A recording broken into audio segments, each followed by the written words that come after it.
മെച്ചപ്പെടുത്താനായി സംസ്ഥാനങ്ങളുടെ ധനസ്ഥിതി മെച്ചപ്പെടുത്താൻ ലക്ഷ്യമിട്ട് അധിക നികുതി വിഹിതം അനുവദിച്ച കേന്ദ്ര സർക്കാർ മൊത്തം 1,09,019 കോടി രൂപയാണ് സംസ്ഥാനങ്ങൾക്കായി ശനിയാഴ്ച പ്രഖ്യാപിച്ചത്. കേരളത്തിന് ഈ ഇനത്തിൽ 2,597 കോടി രൂപ ലഭിക്കും. ഓഗസ്റ്റ് 10 പതിവായി ലഭിക്കുന്ന പ്രതിമാസ നികുതി വിഹിതത്തിന് പുറമെയാണ് തുകയെന്ന് കേന്ദ്ര ധനമന്ത്രാലയം അറിയിച്ചു. ഉത്തർപ്രദേശിനാണ് ഏറ്റവും കൂടുതൽ വിഹിതം, 19,208 കോടി രൂപ. ബീഹാറാണ് രണ്ടാം സ്ഥാനത്ത്, 10,845 കോടി. കേരളത്തിന്റെ അയൽ സംസ്ഥാനങ്ങളായ തമിഴ്നാടിന് 4,466 കോടിയും തെലങ്കാനയ്ക്ക് 2,370 കോടിയും ആന്ധ്രയ്ക്ക് 4,597 കോടിയും കർണാടകയ്ക്ക് 4,504 കോടിയുമാണ് അനുവദിച്ചത്. അതേസമയം ഈ വർഷത്തെ തെക്കു പടിഞ്ഞാറൻ മൺസൂണിൽ വെള്ളപ്പൊക്കം ബാധിച്ച സംസ്ഥാനങ്ങൾക്കായി സംസ്ഥാന ദുരന്ത പ്രതികരണ നിധിയിലേക്ക് 2,117.85 കോടി രൂപ കേന്ദ്ര വിഹിതം മുൻകൂറായി അനുവദിച്ചു. ദുരന്തം ബാധിച്ച അരുണാചൽ പ്രദേശ്, ആസാം, ഹിമാചൽ പ്രദേശ്, ഒഡീഷ, നാഗാലാൻഡ്, മഹാരാഷ്ട്ര, ഗുജറാത്ത് എന്നീ 7 സംസ്ഥാനങ്ങൾക്കാണ് തുക മുൻകൂറായി അനുവദിച്ചത്. ഇതിനായി നിലവിലുള്ള മാനദണ്ഡങ്ങളിൽ ഇളവ് വരുത്തി. വെള്ളപ്പൊക്ക ബാധിത സംസ്ഥാനങ്ങളിൽ എത്തിയ കേന്ദ്ര സംഘത്തിന്റെ റിപ്പോർട്ടും സംസ്ഥാനങ്ങളുടെ അപേക്ഷകളും കൂടി പരിഗണിച്ചാണ് തുക മുൻകൂറായി അനുവദിച്ചത്. ഹിമാചൽ പ്രദേശ്, ഒഡീഷ,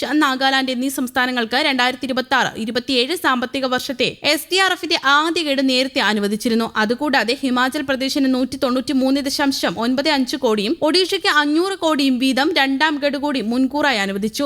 ആദ്യ ഗഡുവായി അരുണാചൽ പ്രദേശിന് 44.55 കോടി, ആസാമിന് 379.35 കോടി, ഗുജറാത്തിന് 500 കോടി, മഹാരാഷ്ട്രയ്ക്ക് 500 കോടിയും മുൻകൂറായി അനുവദിച്ചു. നാശനഷ്ടങ്ങൾ വിലയിരുത്തുന്നതിനായി കേന്ദ്ര സംഘങ്ങളെ അരുണാചൽ പ്രദേശിലേക്കും അസമിലേക്കും നിയോഗിച്ചിട്ടുണ്ട്. ആസാമിൽ കേന്ദ്ര സംഘം 2 തവണ സന്ദർശനം നടത്തി. നാഗാലാൻഡ് സർക്കാരിന്റെ അഭ്യർത്ഥനയെ തുടർന്ന് സംസ്ഥാനത്തിനായി മറ്റൊരു കേന്ദ്ര സംഘത്തെ രൂപീകരിച്ചു വരികയാണ്. മൺസൂൺ ആരംഭിച്ചത് മുതൽ കേന്ദ്ര സർക്കാർ വെള്ളപ്പൊക്ക സ്ഥിതിഗതികൾ നിരന്തരം നിരീക്ഷിക്കുന്നുണ്ട്. ദേശീയ ദുരന്ത പ്രതികരണ സേന ടീമുകളെ മുൻകൂട്ടി വിന്യസിക്കുന്നതിനും പ്രതിരോധ മന്ത്രാലയത്തിന്റെ പിന്തുണയും ഉൾപ്പെടെ എല്ലാ സഹായങ്ങളും കേന്ദ്ര സർക്കാർ ഒരുക്കിയിട്ടുണ്ട്. ദുരിതാശ്വാസം, രക്ഷാപ്രവർത്തനം, പുനരധിവാസം എന്നിവയ്ക്കായി സംസ്ഥാനങ്ങൾക്ക് ആവശ്യമായ എല്ലാ സഹായങ്ങളും നൽകുമെന്നും സ്ഥിതിഗതികൾ സൂക്ഷ്മമായി നിരീക്ഷിക്കുകയാണെന്നും ഫണ്ട് അനുവദിച്ചുകൊണ്ട് കേന്ദ്ര ആഭ്യന്തരമന്ത്രി അമിത്ഷാ വ്യക്തമാക്കി. അതേസമയം രാജ്യത്തെ റബ്ബർ കർഷകരെയും റബ്ബർ മേഖലയെയും തകർച്ചയിൽ നിന്ന് രക്ഷിക്കുന്നതിനായി സ്വാഭാവിക റബ്ബറിന്റെ, കോമ്പൗണ്ട് റബ്ബറിന്റെയും മറ്റ് റബ്ബർ ഉൽപ്പന്നങ്ങളുടെയും അനിയന്ത്രിതമായ ഇറക്കുമതി തടയണമെന്നാവശ്യപ്പെട്ട് കേരളത്തിൽ നിന്നുള്ള എംപിമാർ കേന്ദ്ര വ്യവസായ വാണിജ്യ വകുപ്പ് മന്ത്രി പീയൂഷ് ഗോയലിന് നിവേദനം നൽകിയിരുന്നു.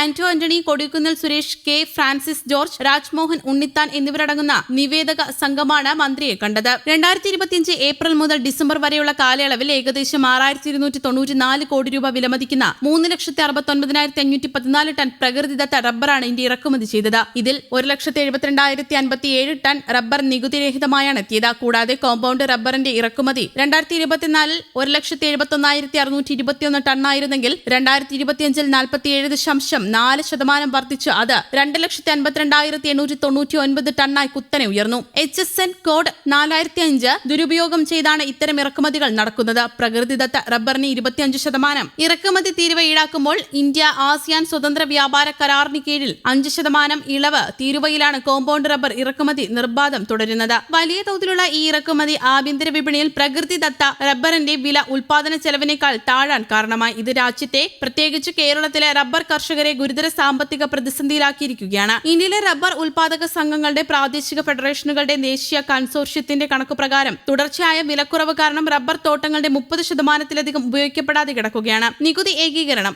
ആഭ്യന്തര കർഷകരെ രക്ഷിക്കുന്നതിനായി പ്രകൃതിദത്ത റബ്ബറിന് തുല്യമായി കോമ്പൗണ്ട് റബ്ബറിനും നികുതി ചുമത്തുക. ഇതിനായി ബ്യൂറോ ഓഫ് ഇന്ത്യൻ സ്റ്റാൻഡേർഡ്സിനോട് ആവശ്യപ്പെട്ടിട്ടുണ്ടെങ്കിലും ഫലപ്രദമായ നടപടി വൈകുന്നതിൽ എംപിമാർ ആശങ്ക രേഖപ്പെടുത്തി. റബ്ബർ വ്യവസായത്തിന്റെ ചരിത്രം സംരക്ഷിക്കുന്നതിനായി കോട്ടയം മണിമലയിലെ മുക്കടയിലുള്ള സെൻട്രൽ നഴ്സറിയിൽ national rubber museum of India സ്ഥാപിക്കുക. സബ്സിഡികൾ വർദ്ധിപ്പിക്കുക. തോട്ടങ്ങളുടെ പുനരുജ്ജീവനത്തിനായി റബ്ബർ ബോർഡിന്റെയും സബ്സിഡികൾ വർദ്ധിപ്പിക്കുക എന്ന ആവശ്യങ്ങളും ഉന്നയിച്ചിട്ടുണ്ട്. News desk, Kerala Kaumudi.